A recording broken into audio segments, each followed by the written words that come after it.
काली छोटी बहू।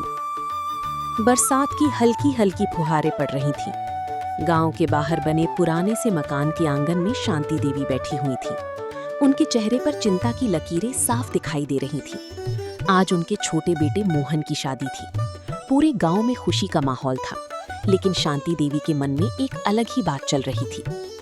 जब बारात लड़की के घर पहुंची और शादी की सारी रस्में पूरी हो गईं, तब दुल्हन की विदाई हुई।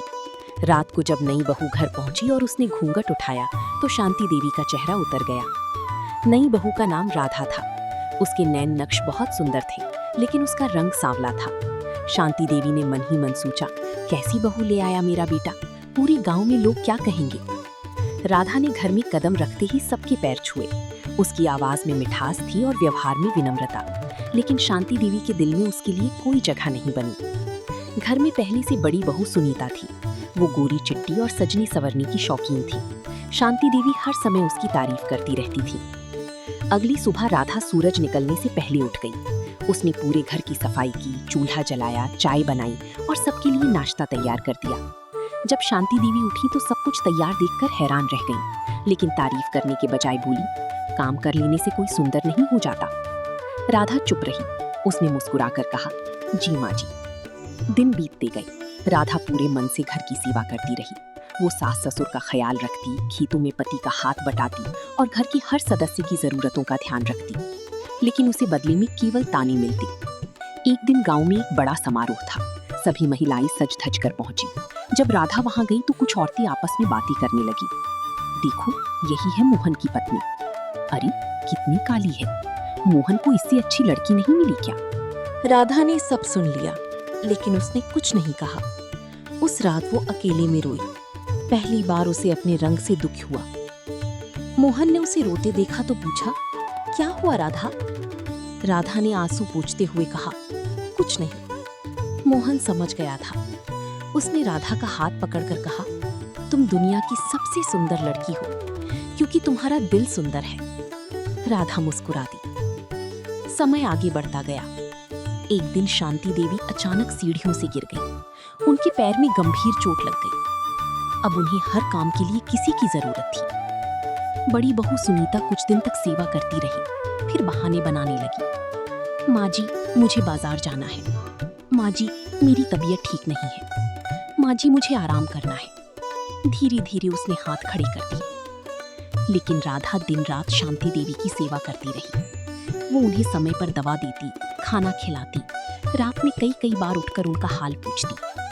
एक रात शांति देवी की तबीयत अचानक बिगड़ गई। सभी लोग सो रहे थे। राधा ने बिना समय गवाए उन्हें पीठ पर उठाया और पड़ोसी की मदद से अस्पताल पहुंची। डॉक्टर ने कहा, अगर थोड़ी देर और हो जाती तो हालत गंभीर हो सकती थी। शांति देवी सब सुन रही थी। उनकी आंखों में आंसू आ गए। अस्पताल से घर लौटने के बाद भी राधा ने उनकी सेवा में कोई कमी नहीं छोड़ी।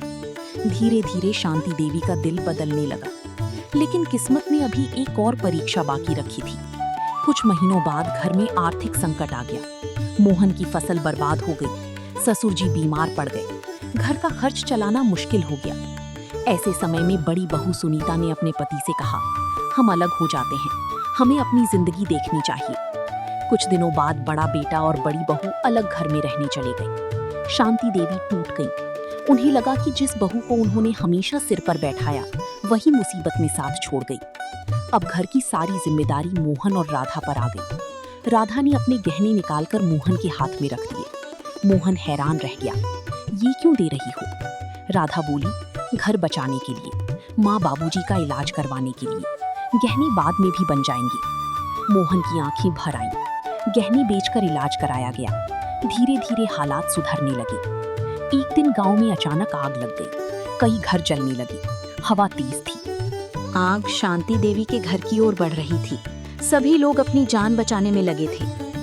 तभी शांति देवी को याद आया कि घर के अंदर उनके पति फंसे हुए हैं। वो जोर जोर से रोने लगी, कोई मेरे पति को बचा लो। लेकिन कोई आगे नहीं बढ़ा। तभी राधा बिना कुछ सोचे आग के बीच घर में घुस गई।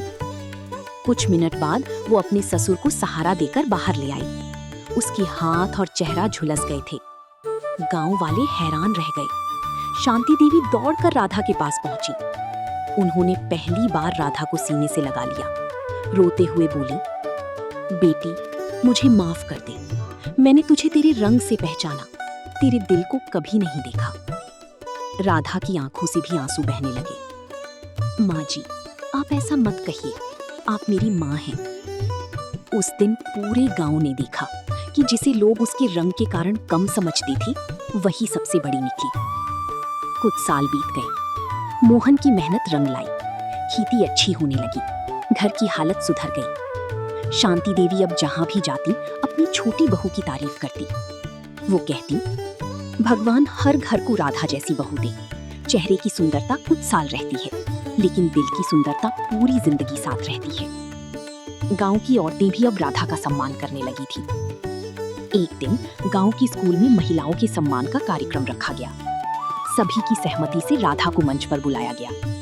गांव के प्रधान ने कहा, आज हम उस बहू का सम्मान कर रहे हैं जिसने साबित कर दिया कि इंसान की पहचान उसके रंग से नहीं, उसके कर्मों से होती है। पूरा मैदान तालियों से गूंज उठा। राधा मंच पर खड़ी थी, उसकी आंखों में खुशी के आंसू थे। नीचे बैठी शांति देवी गर्व से उसे देख रही थी। उन्हें अब समझ आ चुका था कि असली सुंदरता चेहरे में नहीं बल्कि दिल में होती है। और उस दिन गांव भर में एक ही चर्चा थी, काली छोटी बहू ने अपने अच्छे कर्मों से सबके दिल जीत लिए थे।